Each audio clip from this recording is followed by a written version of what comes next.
Hi, everybody. My name is Sarah Chu, and I'm the Senior Forensic Policy Advisor at the Innocence Project, and I'm really excited about today. We are here to celebrate how far we've come, how far we've collectively accomplished, and to showcase the leaders of the future. So I'm excited for you to hear from two of those innovators.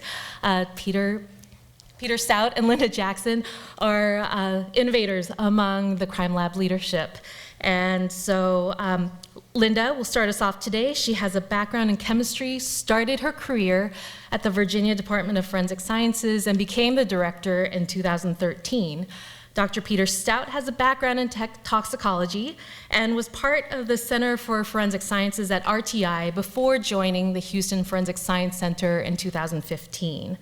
I'm keeping their bios short because their tremendous bios are available in your program and online, and we want to save time so we can hear fully from our speakers and not be rushed. And after Linda, who will be followed by Peter, speak, we'll convene on these cushy couches to have a fulsome and rich question and answer session. So let's welcome Linda to the stage.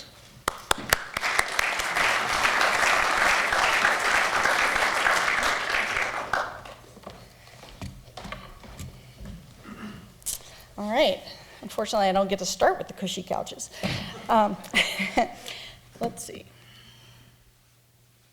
All right, so I was asked to talk about some of the things that had changed in forensic laboratories over the past 10 years. Some of the things are specific to how things are done. Some of them are how the laboratory is organized, and the things that we place our, that we focus our attention and resources towards. So I just want to give you a little outline of what I'm going to talk about. First, I'm going to give you an overview of where I am from the Virginia laboratory system, and then go through a few of the elements that were addressed in the NAS report so that we can kind of address key points at each place. And so just a little bit about my department. I am at a fairly large state system. We have 4 laboratories that do forensic testing. On the initial slide, those were pictures of our 4 labs. Our 4 testing laboratories have been accredited since 1989, and we also have our breath alcohol laboratory, which is accredited as a calibration lab for the calibration of the evidential breath testing instruments. So we were a little different than a lot of laboratories when we were created back in 1972. The theory back then was that the Commonwealth would benefit from having a laboratory that could provide the same level of forensic services to all agencies, whether it's the state police, which is probably the largest agency in Virginia, or the smallest sheriff's office with 3 employees. So that their size didn't matter as to what kind of service that they could receive. And so back in '72, when it was created, it was actually a Bureau of Forensic Science that was put underneath the Division of Consolidated Laboratory Services, the same laboratory that does the newborn screening and weighs the lottery balls to make sure they all weigh the same thing. That's very important. And so through the years, we have changed where we report in the government, but we've never reported to a law enforcement agency or to an attorney, either to the Office of the Attorney General or to any Commonwealth attorney. We were elevated to department status, and so I am appointed and I report to the Secretary of Public Safety and Homeland Security. I'm on an off-cycle, non-politicized time frame where my term is 6 years. But being at the department status, we are sister agencies to other public safety type agencies within state government. So we are a sister agency to state police. And what that has allowed for us to do is have our resource needs understood, and we're at a place where those resource needs can be hopefully addressed when needed because of that kind of access. When we were elevated, this is when in legislation they created a policy board, so that's our forensic science board, and an advisory board, which is our scientific advisory committee, and that started in 2005. So our scientific advisory committee is the body that has scientists from all different disciplines that sit on that. They review our procedures, they review our validation studies, that's all done in open meetings, and they make recommendations to the Forensic Science Board. Our agency has been fairly participatory in forensic science community as a whole. The director before me, Pete Marone, he was one of the members of the NAS committee, and he, I believe, was the only practicing practitioner that served on there. And so we did have a good history with this particular report, and we have a lot of folks in our agency that participate in things such as the OSACs and different working groups. I was a member of the Commission on Forensic Science, and so having that level of participation in national things really helps understand where the science and where the community is moving so that you can plan and you can put resources in the right place at the right time. So the first thing I want to talk about is that there are a lot of recommendations in the NAS report that it was really fortuitous timing, that accreditation changed at the same time, basically, as the NAS report came out. So although accreditation based on international standards, the ISO 17025, that was actually first available prior to 2009, any lab that applied for accreditation after 2009 had to select a program that used the international standards. Before that, there were options. And so a lot of the things that were in recommendation 7 of the NAS report, where it was talking about quality assurance and some of the things like with reporting, a lot of those recommendations coincided nicely with what the requirements were in the ISO 17025 standards and the forensic amplification documents. So things like mandating routine quality assurance, more thorough reporting, method validation, and assessing and reporting uncertainty of measurement. Those were all talked about in the NAS report, and they were all required by the international standard. And so I think that one of the things that has helped us move more quickly in this area is the fact that it sort of coincided with accreditation. And so this is just one example of, as a drug chemist, I've always I will give this example. One of the complaints for reporting was that they were really just certificates of analysis where it's like item 1 was this and the answer was it was marijuana, and that there was absolutely nothing on the report that talked about how you got to that result. And one of the things that was in that international standard, both in the 2005 and the 2017 version, is that all of that stuff should be on your report. And so this is just an example of a drug case from 2005, so it's prior to the NAS report, and it's absolutely true. This was actually one of my reports, even though I crossed my name out at the bottom. And I haven't worked a case in 10 years, so this is kind of older, but 23 plastic bag corners containing off-white solid material, and the answer was cocaine base, which was in Schedule 2, and the approximate total weight and what that was. And pretty much that is what the drug reports looked like. If you took the exact same or very similar analytical scheme to what was used for this 2005 report, and you wrote that report today, there are many, many more words on this report. And so you think about back in 2005, a lot of the thinking was that the customer is the law enforcement agency who submitted the evidence for analysis. And so what the law enforcement agency wanted was, what is it? And so we would say what it was. And our understanding of who the customer is in the criminal justice system has really transformed over the past 15 years, certainly, but the last 10 years, that's really transformed to where you think of all the other elements of the criminal justice community that do use this report and therefore are downstream customers. And that is where some of this additional language comes in.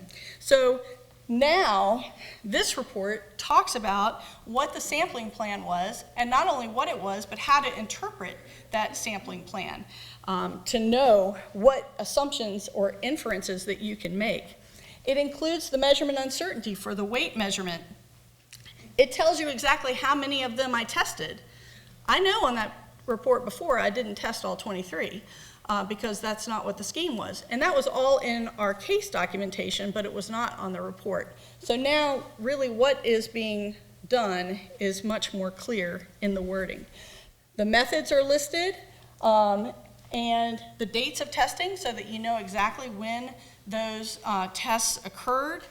And there's a note in here that there's more documentation somewhere else in case you do want some further information. There's a sentence that says supporting examination documentation is maintained in the case file so that if there is something else that you are interested in seeing, that you can know to ask for that.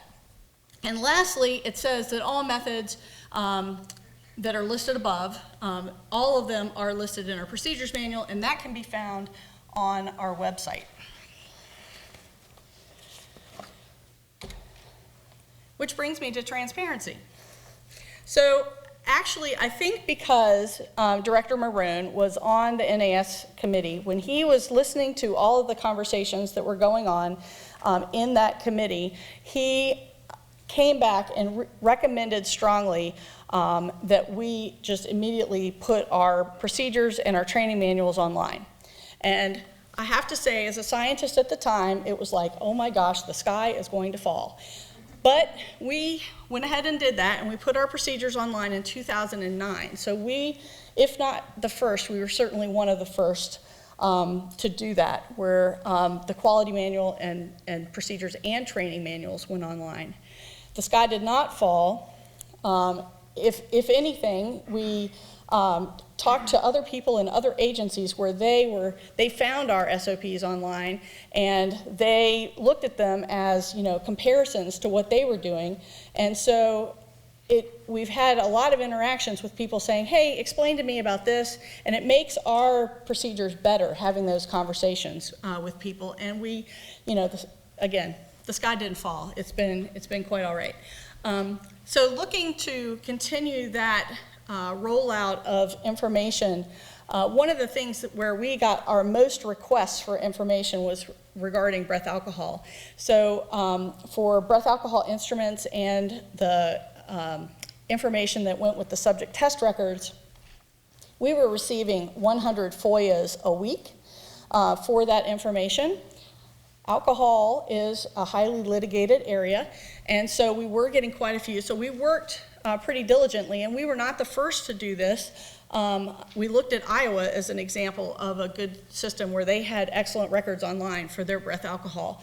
And it just took us a little while to work with our vendor to make our database so that it could project the information onto the website in a way that was controlled and didn't have personally identifying information that was overly available. And so that has been an excellent change for us. Our requests now are down to 25 per week from 100, and so that's certainly good. And the thing that we are working on now is starting to put some more analytics type data on our website. We've already put up our average case turnaround times that we update every month so that anyone using our information can kind of see how long it's taking to get cases done. And we're working on programming some additional using some I think it's called Power BI, to be able to put some more of that information up to where it can be searchable and that type of thing. There's been a lot of talk about research today, and some of that research has been done in laboratories, and some of it has been done in an academic setting, and some of it has been done as a collaboration between the two, which is awesome. A lot of times research that's done in a public laboratory is a little more on the method development validation side instead of the kind of underpinnings foundational side. We've been very fortunate to have been able to put resources towards having full-time PhD level scientists in both biology and chemistry that have been able to kind of move methods forward and move new technology forward. Because that's kind of one of the things when we talk about challenges in laboratories of being able to translate research into the lab, is having the resources there to do the work, to actually do the method verifications and the training and so forth, to get everybody up to speed to where they can testify and feel like they are fully trained to do that. Let's see. So of the grants, those publicly funded laboratory grants that Jonathan McGrath was talking about from NIJ, we've been fortunate to receive quite a few of those, and I think that's probably because we do have the staff that is focused on doing research.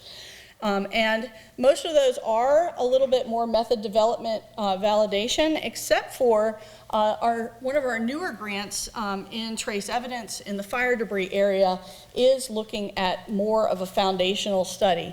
And that's because the principal investigator that works in our Eastern Laboratory in Norfolk, Virginia, she's actually an active member of the fire debris OSAC, and she and another member of the OSAC had become concerned enough and had an idea of how to move forward with an idea to make it better. And so they put together the grant proposal for doing the foundational study to try and provide a little more objective data to use in the evaluation of gasoline and different ways of documenting your case files so that it is easier to review. So these grants have been excellent. We've gotten additional staff on the grant to be able to help do the work. And there are other grants around as well that I know laboratories have been taking advantage of. CDC has had several grants where we have two different ones. One where we're working on a method to quantitate all the new synthetic fentanyls so that we can get that information back from the toxicology samples. The sexual assault kit grants have allowed us to work on process improvements for sexual assault kit analysis, and then the 3D imaging in firearms. I was very interested. I was interested in what Robert Thompson was talking about with what they've been doing at NIST. That research database of data that he was saying was available for people to do research on. We actually used that to pull out ground truth known pairs so that we could purchase the virtual microscopy software for firearms before we invest money into the 3D imaging, where we can pull out those pairs and have our examiners start using the 3D microscopy to just get comfortable looking at the images on 3D using the 3D software. And so there are lots of resources out there that have been very helpful. One of the other things that we have just done in the past 2 years, and I know we are not the first on this, we based our new program for providing training to attorneys and judges on a program that they have had very good success with in Arizona. So after hearing a lot about the Arizona program, we had a couple of our staff members that were interested in moving forward with this, assemble a stakeholder group that was across in the criminal justice community across Virginia, including attorneys and judges, to see if us providing scientific training to attorneys and judges would be helpful. We sent out a survey to attorneys across the state, and we got almost 600 responses. And so that led me to believe that, yes, it would be helpful. People are interested in receiving this kind of training. And we looked at what their priorities were, and we started with our first training last year in DNA. And so because we serve the entire state, we offered the same 8-hour training at all 4 of our labs so that attorneys from across the Commonwealth could attend. And it was very successful, and so we offered the same again this year and added onto it a 4-hour training for DUI, DUID to include both breath alcohol and toxicology. So this here is an example of just one of the ways. In the DNA training, they tried to break things down and make it so that it was understandable. And so each of the folks that were in the class had a variety of candy, and they did population statistics on the candy in the lab, or that they had, and it made it very user-friendly of learning about how to calculate population statistics. They also did things like have a pretty complicated case file where they went through the entire case file and kind of talked about what each part meant and where to find certain information that people might be interested in. We've also talked a little bit today about observer bias and human factors. One of the biggest things I think that has happened since the NAS report is just that we are now I think providing regular training to our staff about observer bias and human factors, and that has certainly just raised the awareness of everything to a much better level. We've done things like change the order in which we do our analysis. Just as an example here, the latent print from the evidence in just this comparison was created 6 days before the latent for the known. And so that's something that is done regularly now. And we've moved towards different ways of documenting our examination. Excuse me. Here, there were much better examples of this where decisions were changed later. But the fact that we can now use a mechanism to note what we were looking at when we made our conclusions, and if we changed our conclusions at some time, a way to note that and understand what was done and what the basis of that change was is a huge step forward in latent prints. Verifications and blind verifications. So we kind of stepped into doing blind verifications and I'll just talk about latent prints. We do them in firearms as well. But in latent prints, we sort of stepped into it, and the first little bit that we did, we were like, well, we're just going to do this of identifications.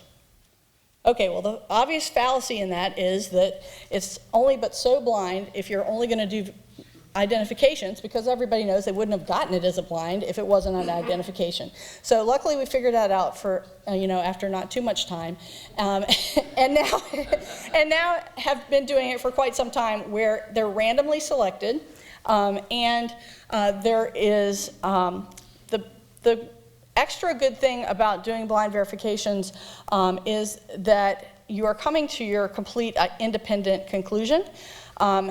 With our open verifications, we are also doing it where you come to your own independent conclusion, but you do know for those open verifications what the other examiner had said. But in either one, the verifications and the blind verifications, they don't have access to any of the case information, whether it be anything that the officer might have said, anything like that. They don't have any of that knowledge. And so even if, so it's just an extra way of being blind, of having absolutely no case identifying information while they're doing that verification. Okay, the last thing I wanted to talk about was is just some of the challenges. We've talked about a lot of new technology and moving forward with new technology. And when I talked to John Butler about doing this presentation, he thought it would be very interesting to talk just briefly about when we began doing probabilistic modeling in DNA. And so just to highlight some of the challenges of being an early adopter. And so for DNA analysis, we started using capillary electrophoresis to develop our profiles in 2009. In 2010, SWGDAM, they updated their guidelines to limit some of the data that could be used for statistics. And so we started working at that time to implement stochastic thresholds, which is how you measure whether that data can be used or not. And at that time, when we implemented those stochastic thresholds, it made it so the historical type of statistics were no longer appropriate to be used in some mixtures. And so we began outsourcing certain mixture cases to cybergenetics for to be used on TrueAllele, which is a probabilistic modeling software. And so our department would do the DNA work, and then cybergenetics would do the statistics, and cybergenetics would be the one to testify about those statistics in court. And at that same time, we started validating TrueAllele to be used in Virginia. And so one of the challenges of starting a validation this early on is that you're kind of, there's no guidelines yet. A couple years later, SWGDAM came out with guidelines as to how to validate TrueAllele or probabilistic modeling. But those guidelines didn't exist when we started. And so we worked with our scientific advisory committee. We worked by talking to different experts in the field about what types of studies to do. And it took us several years to do that validation. So the first admissibility hearing was in 2013, and that was actually with data that had been done by cybergenetics. And so it was actually helpful for our scientists to be able to listen to that testimony and be a part of that admissibility hearing as part of our training as to how to testify about the probabilistic modeling. So when we finally did finish our validation, it was reviewed by our scientific advisory committee, and that was done in an open meeting. And they had some things for us to consider and some additional experiments to do. And then our validation was approved, and we put it online in 2014. Well, in 2014, we started the next phase and of not just implementing it to where we were doing our own statistics, but also the laboratory director at the time, Pete Marone, in 2011, had decided and had consulted with the Office of the Attorney General and the Secretary about actually applying these stochastic thresholds retroactively and doing a case review of sample of cases that had been done prior to us putting that stochastic threshold online. So this is an example of going back and looking at casework that was already done and finding cases for re-examination if that was appropriate of statistics, and then moving forward with putting out supplemental reports. And so that has actually now been completed, but you can see here from my graphic that that really puts, when you move forward with doing validation, doing case reviews on older stuff, and doing current cases, that really puts a stress on staff, and you really are having to work at resource allocation at that point. So the last thing I wanted to leave you with is that this is a picture of a big ship. And I put the picture of the big ship on there because I feel like that forensic science has made a lot of improvements and is a very exciting place to be and is continuing to improve. You know, the thing is that it is kind of a big ship, and it takes a little bit to turn. It takes a little while to wait for community consensus and to wait for to make sure that everyone has the proper training to move forward. And some of the things that I've mentioned here are easily systemized, where you're just adding additional words on their certificate or something like that. But some of them really, like putting in blind verification, that really is just adding additional work. You're doing the examination twice. And so making sure that you have the resources necessary to have the capacity to do the work appropriately is a challenge for laboratory management. And so I look forward to answering questions later when we have that time. Thank you.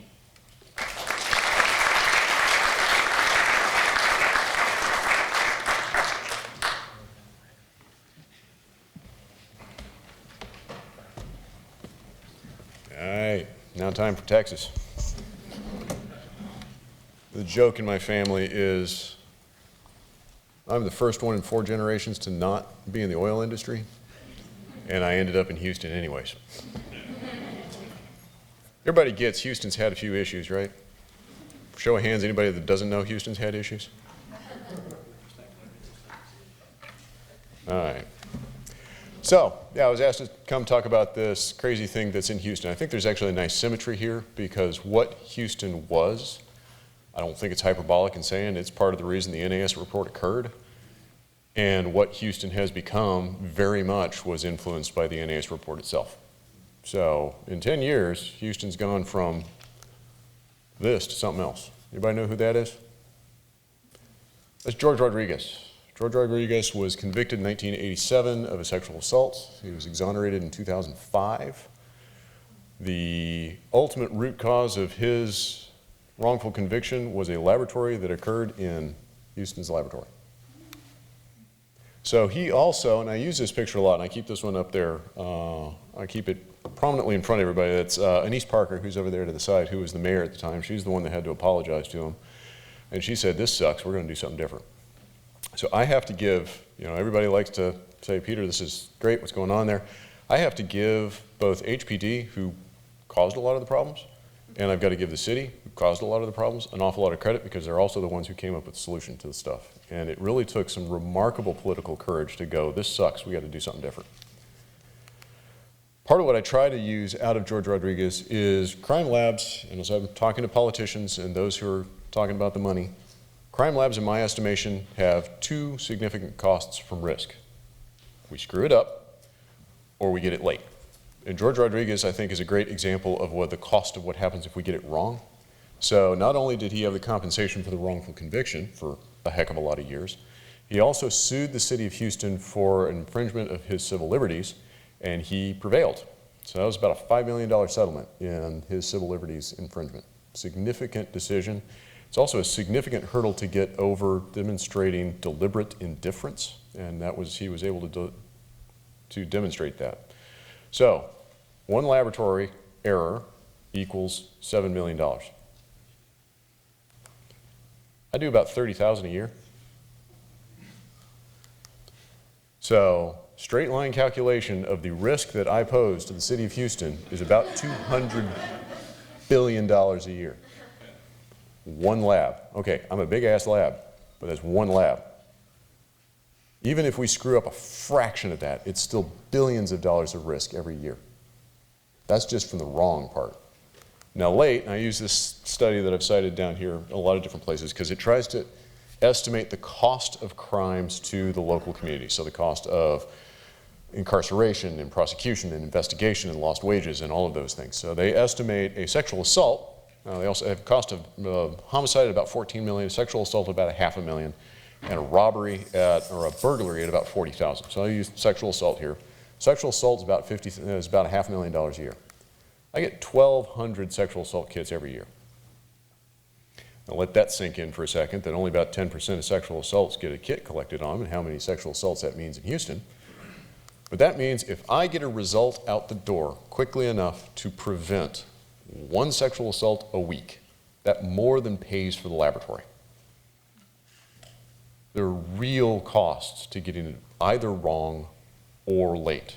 So the staff get really tired of me saying this all the time, but it's about the right answer at the right time. If I get the right answer 6 months too late, that just pisses everybody off. So this is the other thing I always come back to and try and keep in front of everybody. And I tell staff, never blink from it, never explain it away, never excuse it, never forget it. 2003, New York Times headline, the worst crime lab in the country. That's us. There's a huge power in that, but do not forget it for a moment, because the moment you forget it, we'll be right back there. So out of that, in the 2009 NAS report, and some politicians actually saying, let's do something different, what was formed in 2012 is what's called a local government corporation. Now, this is a quirk under Texas law, though most states have something like this. A lot of hospital jurisdictions and public transportation systems are something similar to this. It is an organization that can do work on behalf of a government. I'm actually separate as a fiduciary entity from government. So it's under Texas Transportation Code, because these things got used in Texas to build roads and railroads in small counties in Texas.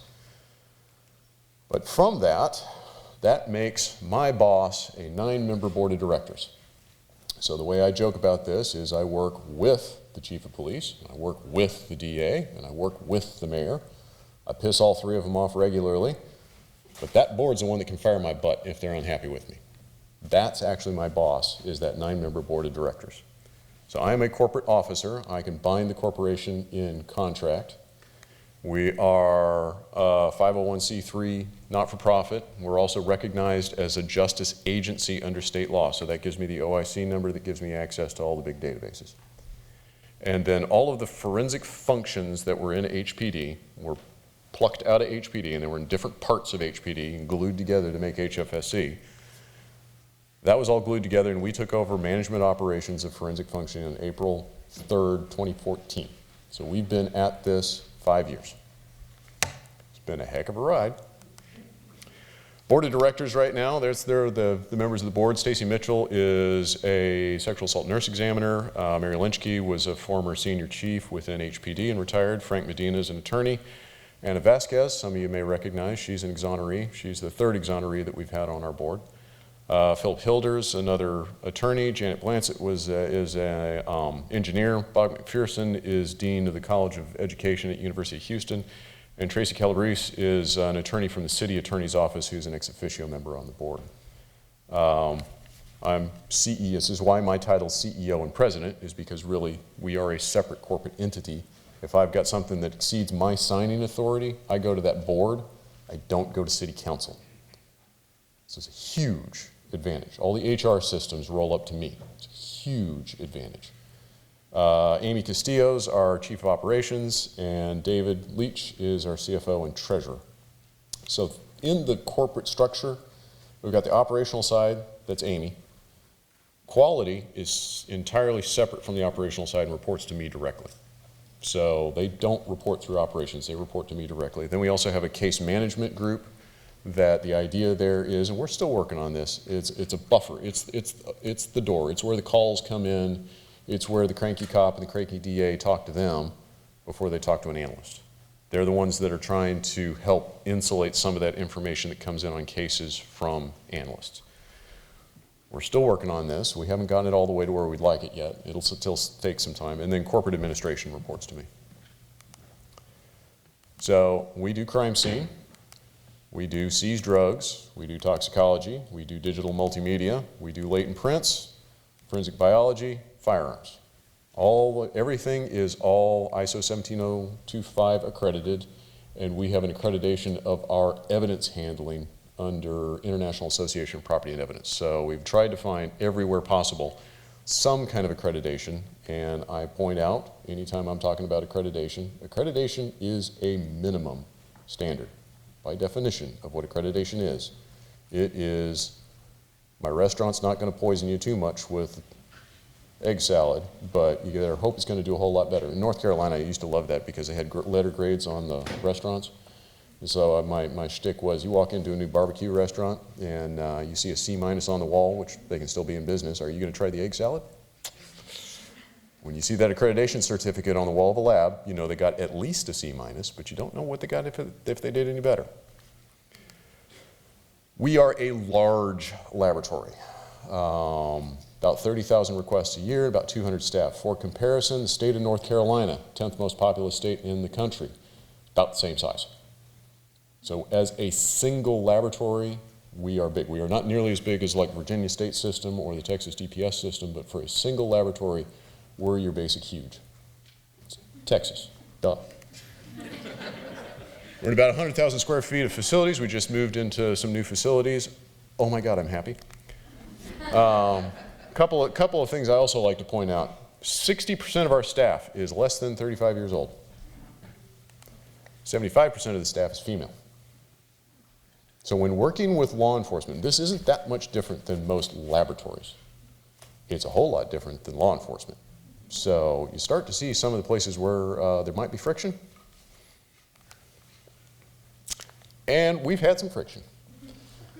I tell people, hands down, I've got 3 teenage boys. I've been married for 25 years. Hands down, this has been the hardest thing I've ever tried to do. I say that, it's good to joke about it, but it is one of those things I try to point out. Yes, that 4th recommendation, separation of laboratories from law enforcement, hugely important. The longer I'm in this game, the more I see the importance of it. It is anything but easy. It is a bloody, arduous fist fight the entire way. So this was a couple years ago. Crime scene was all classified officers for us that came across, and this is part of how it went trying to change stuff. So I got to give, the other thing I do try to say in this is we want police to be police. We desperately in this country need police to be able to be and function like police. We want them to do that. Having police do experiments on the hood of their cruiser is never a good idea. We need to stop that. But it is way too easy to pit laboratory against police. That doesn't help any of us. We need to figure out how to put laboratories at better parity with law enforcement and with prosecution so that we can all function together. So while I love using Ray's quotes here, Ray and I spent a lot of time on different sides of a lot of stories. Ray was doing what he was supposed to. Ray's good people. But Ray said this out loud on the record. The lab is focusing too much on quality control and in turn is just slowing things down, creating more backlogs that prevents police from solving crimes. Yeah. Enough said. But that is part of this fist fight of trying to make this change. So yeah, it got pretty bloody about the crime scene unit in particular. In the past we had a problem with rape kits, we had a problem with processing of evidence, but we didn't have any problems with CSU. Yeah, until I started auditing it. And I mean, while those numbers, 65 in comparison to some of the scale of what we do, those are 65 homicides. Those are 65 of the ugliest, brutalist crimes that occur in Houston that were jeopardized because of just plain poor work. And the result was, I'm tired every time they have a problem, they want to put the blame on a police officer, Hunt said on Wednesday, so let it lie where it belongs, on the management, of Houston Forensic Science Center. So how in the world have we tried to alter public perception of fundamentally mistrusting what the laboratory had been and through all of this? One is the information transparency. Linda was mentioning about they're putting their SOPs online. I think almost every laboratory in the country has the saying of WWVD, what would Virginia do? Let's go look at Virginia's website and see what their SOP looks like. It is hugely advantageous to other laboratories as well. So we weren't the first. I think maybe we may be the most extensive now in what all we put up on our website, because now we put up there, one of my board members referred to it as radical transparency. It is an effort of talk until they drop. Make everything as possibly visible as we possibly can and then find a few more things. So, we've increased a lot of the access. We've got, right now, there's about 6,000 documents that are up there. I think at scale, this will be more like 30,000. But we've got all of our quality incidences. all of our corrective actions, all of our SOPs, validation studies, temperature logs. We'll see if this is, hey, look at that. Maybe I got a internet. Yep. Since we were talking about this. So yeah, this is, you can go, just looking at new updates here. So basically at every point in time, you can see, get this to sort in the right direction. Yeah, even yesterday there's stuff going up there. There's a temperature log for some refrigerator that went up there. Maintenance logs on a GC 6 days ago. I mean, there's constantly things being added to this. We have a workflow that an analyst posts stuff and then a supervisor reviews it and hits publish and it goes to this site. You can go out to this and search. You can search within the documents, but the one that most people are interested in is, sorry. I am mouse incompetent here today. Really mouse incompetent. Corrective actions and incident reports. That's usually the one everybody's interested to see. So there are 575 corrective actions and incident reports up there from 2014. They're all up there, and just grab one, open it up. Who knows what I get? Always great to do this live. Oh, what problem do we have today? Oh, good, one that didn't affect too many things. So here's the case numbers. So this also gets filed in with the report that goes out with the report. But this was a seized drug proficiency test that we had inconsistent with the consensus report. So all that's up there, all of what we did with it, you know, the names of the people, it's just there. And like Linda said, the sky doesn't fall. This is uniformly uncomfortable. I don't think it gets any more comfortable over time, but certainly keeping the discipline of putting this stuff up there makes life a whole heck of a lot easier. We've seen our public information requests drop by more than half since we started doing this. And quite frankly, media just isn't nearly as mean to us anymore. Another thing that we've done is blind quality control. I think as near as I can tell, and I am always, every group I talk with, I say, please tell me if you know of any other program that I'm missing. As near as I can tell, we probably have the most extensive blind quality control program in any crime laboratory. Now I will say, military's drug testing program and under the National Laboratory Certification Program that regulates federally regulated workplace drug testing programs, both have pretty extensive blind systems within those two programs. But we have two sides to this. One, we manufacture case materials that are inserted into the workflow before an analyst would know that it's either a case or a test material, and goes all the way through to reporting. My quality group is 7 women. I still want to go along with them on a shopping trip to Walmart when they're buying guns, underwear, cell phones, and all sitting there, would this make a good murder case? But we manufacture all of these things. I have some materials that are manufactured by third parties, and we mimic cases, put them through.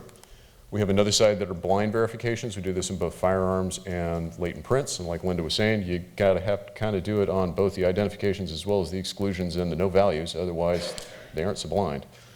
So those are the two sides that we try to do.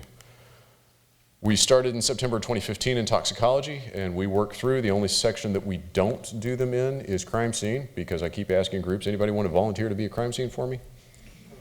Yeah, I'm not getting any takers yet.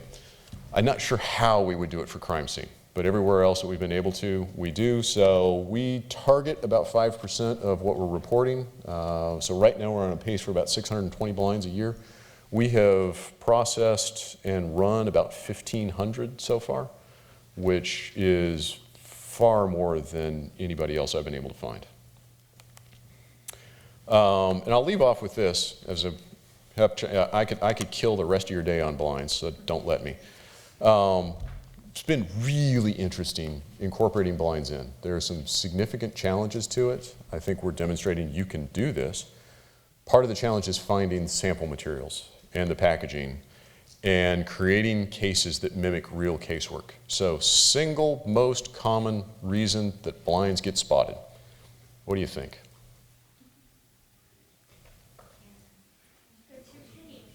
They're too clean, yeah.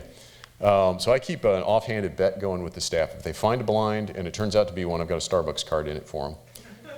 If it's a blind, if they think it's a blind and it's not, they owe me $1. I've been paid about $5. I've handed out about a half a dozen Starbucks cards. So, actually Quality does a pretty good job of it. The single most common way, the handwriting's too neat and everything was spelled right. No way it could be a cop that submitted it. Now, the thing that I will say on that, and it's one of my favorite rants, it's hilarious what these things get spotted for, but really what it points to is what I think is a fundamental issue for all of the laboratories across the country is the crap evidence that comes in the doors. The laboratory may be immaculate in what they're doing. If we get crap in the front door, I can't fix it. And the fact that these things get spotted because they're too neat, they're too clean, everything's correct, speaks volumes about the quality of evidence that comes to laboratories and the huge task that there is in trying to rectify better evidence coming to laboratories. But yeah, there's all kinds of stories in there how these things get spotted. One of my favorites is in firearms. The analyst reported that the gun smelled weird, and it was a blind and she was right. But it's the really subtle things they pick up on, because she was right. We used an older gun to mimic a gun in a current case. Well, old guns pick up a smell. Okay, most all y'all aren't from Texas, so you maybe don't know because you don't get issued a gun when you come into this state. But as guns age, they pick up a kind of characteristic smell, and she could smell that. And that didn't make sense with the fact that she had a gun from a current case. Those are the kinds of really subtle things that they pick up on. So, this ain't the end of the road for us. I am pleased with the progress we've made, but we haven't solved everything yet. I keep threatening the staff I'm going to get this tattooed on all of them as a condition of employment. That it ain't what you don't know that gets you in trouble, it's what you know for sure that just ain't so. I have had this conversation in a lot of places. It's something that we have to constantly do. If we're not pushing, looking for how we break stuff, we're never going to find where the problems are. You have to be constantly trying to break the system in order to find the problems. But happy to answer questions. Don't let me chat about this all day, because I will. How are we doing on time? Thank you.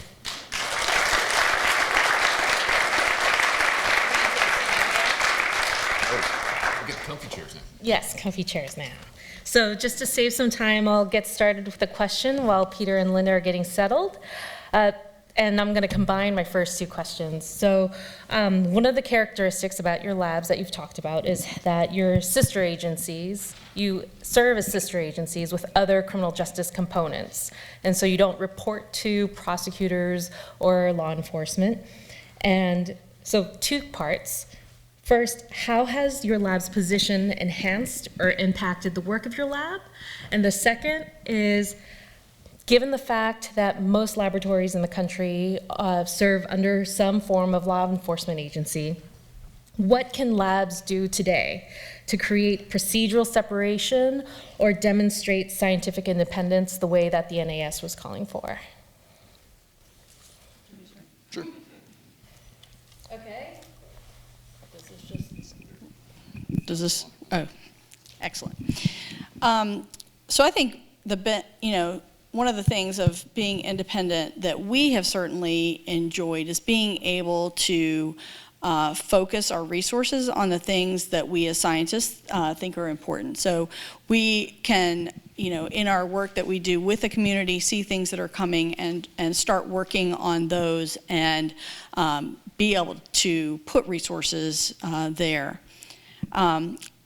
In my opinion, some of the things that laboratories are doing and are important for laboratories to do that are not in that situation are, one, to have a chief scientist who is not a sworn police person, be the person who is in charge of the lab, and have the reporting relationships very well documented so that they are separated from the investigative side of the agency. And the second thing is to have some independence with the budget and make sure that you're being evaluated on metrics having to do with the lab instead of on maybe the larger agency. I think one of the things I point out with that is more than half of the laboratories in this country have fewer than 24 employees. And like a quarter of the laboratories have 9 employees or fewer. So most laboratories in this country are actually small, which makes this even more challenging for laboratories because they're 2 nerds in the back room of the police agency struggling away trying to do stuff. I think it is, like Linda says, having somebody that is the chief scientist, that's really, if agencies can have the forethought to make the laboratory report to a scientist helps a lot. Having the forethought on the part of the agency to let the laboratory deal with its own message. If a lab makes a mistake, let them go to the press and talk about it. It is uncomfortable, it's painful, it's obnoxious, it's all kinds of things, but the ability to control the message isn't exactly the right phrase for it, but the ability to be the one that's actually going and talking to the press is hugely valuable and over time makes it a whole lot better. But it does take some forethought on the part of the law enforcement agency to understand letting the laboratory work that way. Great, great. So we have time for about one more question, and unless we have someone from the audience, I'm going to ask an excellent question of my own. We have someone from the audience. Hi, I'm Julia Layton. Maybe I missed it, but have either of you worked on issues of guidelines for testimony? And if you have you also engaged in reviews of testimony for your examiners? Yes and yes. So we have, as part of accreditation in all accredited laboratories, you have to monitor testimony. Now, that takes different, there's a lot of variability in that. Some of it is expert goes to court with a form and hands it to the prosecutor and says, please grade me. You know, that's kind of not the ideal. I think, Linda, you're pretty similar to us that you've got somebody who's a subject matter expert that at least goes and observes like once a year. Yes, at least once a year we have someone, physically go that is a subject matter expert. So we do it that way, but then we've also implemented a transcript review that we go and randomly pick transcripts of people that have testified at least once a year. And then we assign a committee of 3 that is a subject matter expert as well as 2 basically lay people to review that testimony, because the thought process is looking, there's stuff you're not going to see while you're sitting there in court because it's live. You're not necessarily going to catch some of the subtle nuances of language that are an overstated or understated perspective. And it's easier to see that on the transcript end. So we do a transcript of that later, and then we've also taken in that to removing all of the identifying information out of the transcript so that the review panel doesn't know, oh, that was Bob that's doing this, so Bob always says that kind of thing. So basically it's a blinded review of that transcript that we do, basically looking for, are we consistently testifying the way we think we're testifying? And what's the source of your guidance about how they should be testifying? That's still a work in progress. Certainly the UFLP, whatever the uniform the is ultra? help. Alters? Yeah. Ultras? But some of it is input from attorneys in the area, input from some of my board members, input of various levels of experience of analysts within the organization, and trying to find, are we stating things scientifically appropriately, but also in a manner that comes across and is understood appropriately. I guess, crazy guy, my philosophy is if it's not understood correctly, that's my fault, not the person who didn't understand it right's fault. Yeah, we're in the same kind of place where we don't have written alters like the federal labs do. So we're kind of working, off of those, but don't have something separately written. join me in thanking Peter and Linda for their innovative work and their great presentations today.